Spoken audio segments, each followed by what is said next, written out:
धन्ना सेठ की कहानी बहुत समय पहले की बात है। एक छोटे से गांव में एक सेठ रहता था, जिसे सब धन्ना सेठ कहते थे। सेठ धन्ना सेठ बहुत ही धनवान और संपन्न व्यक्ति था। उसके पास अनगिनत दौलत, खेत खलिहान और गहनों का भंडार था।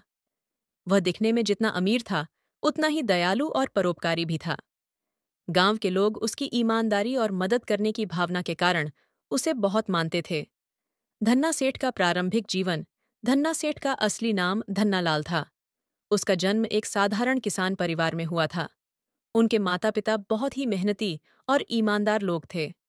धन्नालाल ने अपने बचपन से ही मेहनत करना सीख लिया था। जब वह छोटा था तो वह अपने पिता के साथ खेतों में काम करता और माँ के साथ घर के छोटे मोटे कामों में हाथ बंटाता। धन्नालाल के माता पिता ने उसे हमेशा सिखाया कि मेहनत और ईमानदारी से ही सफलता मिलती है। इसी शिक्षा ने उसके जीवन को बदल दिया।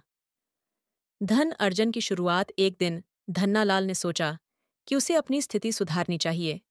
उसने गांव के पास के शहर में जाकर व्यापार शुरू करने का निर्णय लिया। उसके पास बहुत कम पूंजी थी, लेकिन वही अपने काम के प्रति ईमानदार था। उसने शहर में अनाज का व्यापार शुरू किया। धीरे धीरे उसकी मेहनत रंग लाई और उसका व्यापार बढ़ने लगा। वह किसानों से सस्ते दामों में अनाज खरीदता और उसे शहर के बड़े व्यापारियों को बेच देता। उसकी ईमानदारी और अच्छे व्यवहार के कारण लोग उससे व्यापार करना पसंद करते थे। कुछ ही वर्षों में वह इतना सफल हो गया कि उसने शहर में अपना बड़ा गोदाम खोल लिया। परोपकार की भावना सेठ बनने के बाद भी धन्नालाल ने अपने गांव और अपने लोगों को नहीं भुलाया। उसने अपने धन का उपयोग गरीबों की मदद के लिए किया। जब भी गांव में किसी के पास खाने को अनाज नहीं होता, धन्ना सेठ उनकी मदद के लिए हमेशा तैयार रहता। एक बार गांव में भयंकर अकाल पड़ा। कई लोग भूख से मरने लगे। धन्ना सेठ ने अपनी सारी संपत्ति दांव पर लगाकर गांव वालों के लिए अनाज और पानी की व्यवस्था की। उसने कहा, धन का असली उपयोग दूसरों की मदद करना है। यदि मेरे पास इतना धन होते हुए भी मैं अपने लोगों की मदद नहीं कर सकता, तो मेरे इस धन का क्या फायदा? धन्ना सेठ की परीक्षा एक दिन गांव में एक साधु बाबा आए।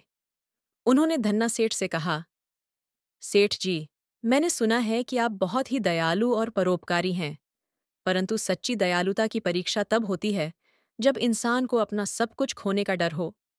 क्या आप इस परीक्षा के लिए तैयार हैं? धन्ना सेठ ने सहर्ष स्वीकृति दी। साधु ने कहा, तुम्हें अपना सारा धन त्याग कर गरीबों और जरूरतमंदों को दान करना होगा। इसके बदले में तुम्हें आशीर्वाद मिलेगा, लेकिन यह आशीर्वाद क्या होगा, ये मैं अभी नहीं बता सकता। धन्ना सेठ ने बिना सोचे समझे अपना पूरा धन गरीबों में बांट दिया। उसने अपनी संपत्ति, घर और व्यापार सब त्याग दिया। अब वह फिर से साधारण जीवन जीने लगा। आशीर्वाद का चमत्कार कुछ समय बाद साधु बाबा ने धन्ना सेठ को आशीर्वाद देते हुए कहा, तुम्हारी दयालुता और परोपकार के कारण मैं तुम्हें यह वरदान देता हूं कि तुम जो भी काम शुरू करोगे उसमें सफलता अवश्य मिलेगी। तुम्हारी मेहनत और ईमानदारी तुम्हें फिर से अमीर बना देगी। साधु के जाने के बाद धन्ना सेठ ने फिर से मेहनत करना शुरू किया। उसने छोटे स्तर पर व्यापार शुरू किया और धीरे धीरे उसकी मेहनत रंग लाई।